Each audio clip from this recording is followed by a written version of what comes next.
Good morning, જય શ્રી કૃષ્ણ. વાત નાની છે પણ મજાની છે.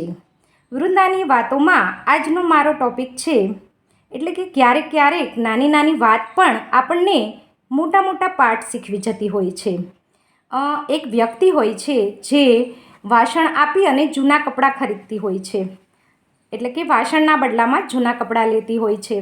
એક તો ઉનાળાની ધોમધખોર તડકો હતો, એવામાં એ ભાઈ પોતાના વાસણ આપવા માટે એટલે કે જૂના કપડાં લઈ અને વાસણ આપવા માટે એક સોસાયટીમાં જાય છે.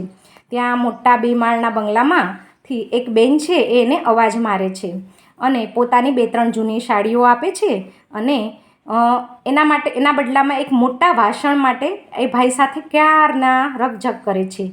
એમને જે જોતું હોય છે એ વાસણ જ માટે જ એ રકઝક કરતા હોય છે. અંતે કંટાળી અને થાકેલો એ ભાઈએ છે એ બેનને પસંદગીથી જે વાસણ હતું એ આપી દે છે અને ઓલા બેન પણ એમને જે જૂની સાડી હોય છે એ ભાઈને આપી દે છે. કંટાળી અને એ ભાઈ છે એ થોડું ચાલે છે તો બેન તો ખુશ થાય છે કારણ કે એને પોતાની પસંદગીનું વાસણ મળી ગયું હતું.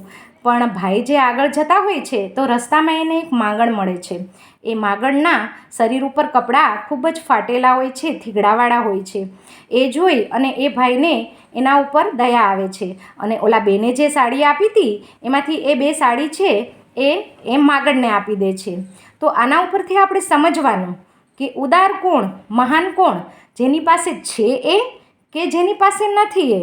આપણી પાસે કંઈ ન હોય છતાં પણ બીજાને આપવું એ જ સાચી ઉદારતા છે, એ જ સાચી મહાનતા છે.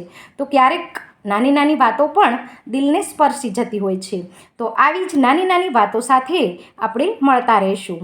Thank you. આભાર.